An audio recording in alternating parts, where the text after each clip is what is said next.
Hi there, my name is Mr. Ridgway, and welcome to Ridgway History. Let's talk about that.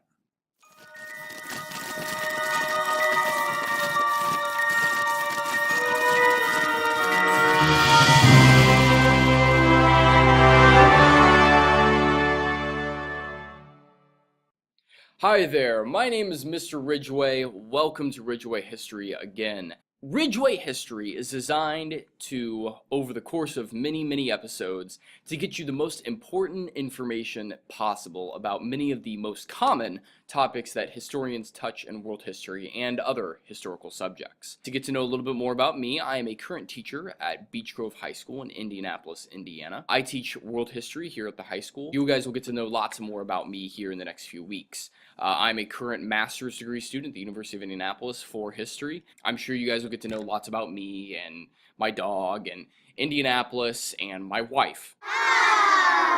Today, what we're going to try to accomplish is we're going to try to think about what does it mean to think like a historian. But first, we need theme music. Mark? No. No. No.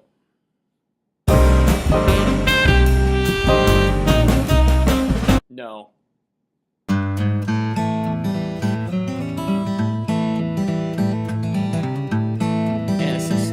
This is sufficiently hipster enough. I think we can use this. So bias is something we need to address right away. I want to let you know right now that bias is a way and a lens that we see the world.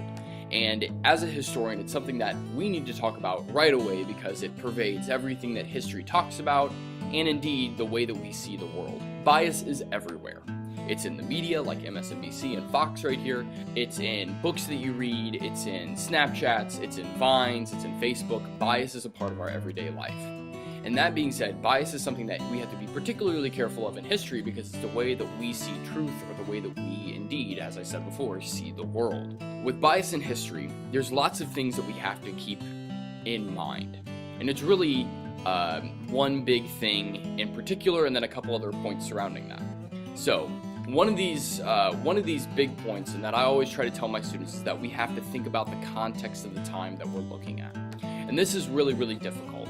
So if we want to look at Julius Caesar and in Rome, you have to think about what was Caesar's decisions and his processing and his thinking and his conception of right and wrong in his own context. When we judge Caesar, we can't judge it from our current time period. We have to go back and see it as he saw it, or at least as best as we can. And this is a really difficult attempt and thing to do.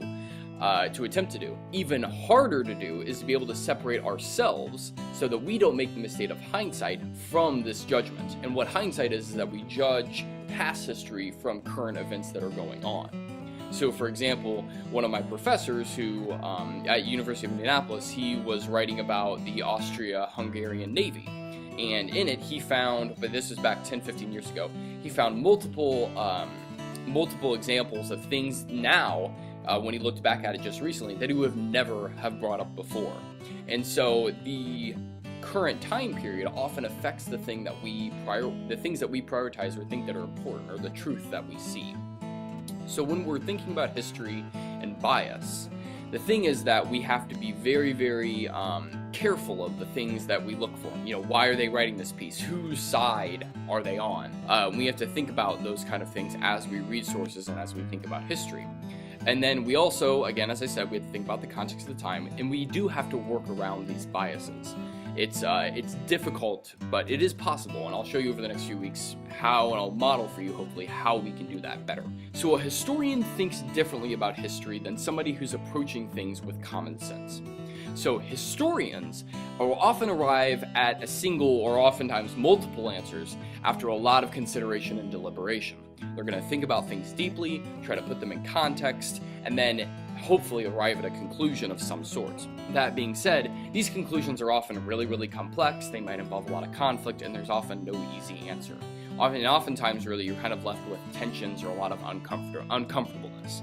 That's very different than the common sense approach, which we like things to be comfortable. We like that 2 + 2 = 4. And history is not that way. Sometimes 2 + 2 can equal 5. Historians try to judge things from multiple perspectives. They try to use diaries and notes and newspapers, and in some cases, which is very scandalous for some historians, songs or folk tales, and lots of different sources and people and different considerations and perspectives. This is again very different than common sense approach, where we just you see it from one perspective and that's the answer. History, though, has a really cool power, and that's the ability to take previous time and then contextualize our current day events that are going on. So for example, like looking at the beginnings of Islam, which is a really cool study, and then now contextualizing ISIS within that. And it really helps reveal a lot of interesting insights that we have about our current time period.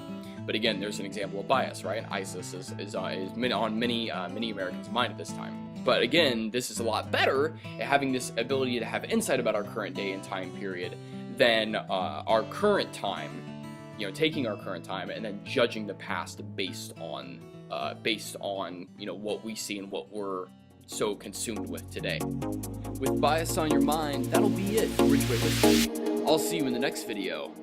Bye-bye!